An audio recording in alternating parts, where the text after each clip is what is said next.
Hello friends, কয়েকদিন যা গরম পড়েছে, মানে গরমের হাত থেকে বাঁচার জন্য তো ঝটপট করে আইসক্রিম বানিয়ে ফেলা যায়।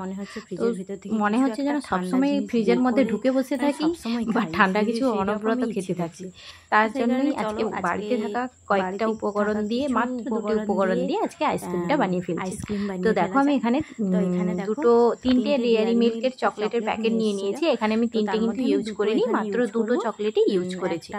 তো দুটো চকলেটকে আমি প্রথমে প্যাকেট থেকে বের করে নিচ্ছি। বের করে এবার প্রথমে চকলেটটাকে একটু গলিয়ে নেব।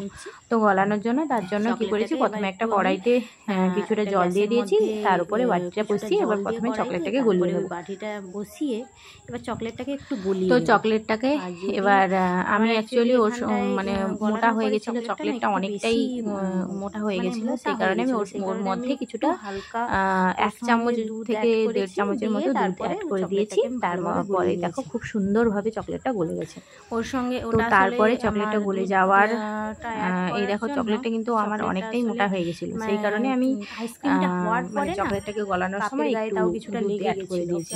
তো তোমরা নাও দিতে পারো, তাহলে আর এরকম ওটা অপশনাল। আর আমি এখানে 5টা কাপ নিয়েছি।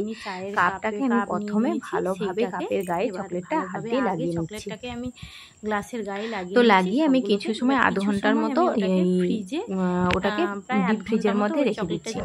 তো এখানে আমি ওই একই কাপের 6 কাপ মতো নিয়ে নিয়েছি দুধটাকে নিয়ে এবার ভালোভাবে ফুটিয়ে নিচ্ছি। তার মধ্যে এবার দিয়ে দিচ্ছি 1 কাপ চিনি।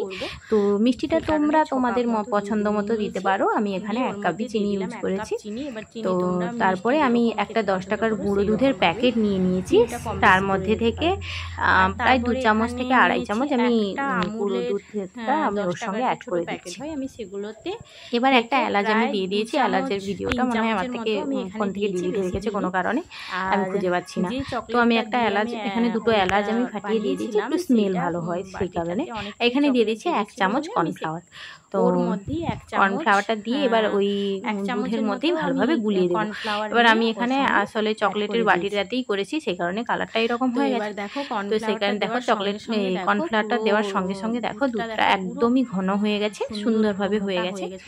এরপরে আমি যে বাটি মানে কাপগুলোতে যেগুলো আমি ফ্রিজে রেখেছিলাম ওগুলোকে এবার বের করে নিয়ে চলে আসবো।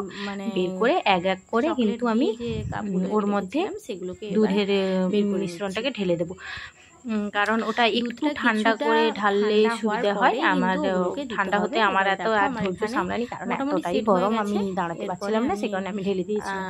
ওইটা একটু ঠান্ডা করে ঢাললে অনেকটাই ভালো হয়। দুধের মিশ্রণটাকে ঢেলে দিচ্ছি ওর মধ্যে। আমি এখানে সবগুলোতে একই রকম ভাবে ঢেলে নিচ্ছি। কাপে তৈরি করেছি। তো ঢেলে নেওয়ার পর এখানে আমি ওখানে প্রথমে এরকম কাগজ দিয়ে আমি যে কেক বানানোর যে বাটার অয়েল পেপারগুলো হয় না, সেই পেপারগুলো দিয়ে আমি এখানে সেট করে দিয়েছি। তারপরে ওর মধ্যে আইসক্রিমের যে কাঠিগুলো হয়, কাঠিগুলো এবার সেট করে দেবো।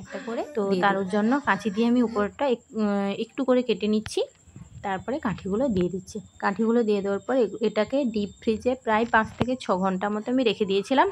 তো পরের দিন আমি এটাকে বের করেছি। দেখো পরের দিন বের করে দেখা যাক কেমন হয়। আমি প্রথমে 2-3টা কিন্তু খেয়েও নিয়েছি, তো লাস্টে ওদেরকে দেওয়ার সময় আমি তখন ভিডিওটা করেছিলাম। তো দেখো মানে আইসক্রিমটা কিন্তু খেতে কিন্তু খুবই ভালো হয়েছিল। তোমরা কিন্তু বানিয়ে দেখতে পারো, খুবই ভালো হয়েছে। আর বাচ্চারা কিন্তু এটা খেতে খুবই পছন্দ করে। তো চলো গরমে এটাই খুলে দেখা যাক কেমন হয়েছে। খেতে কিন্তু খুবই ভালো হয়েছে।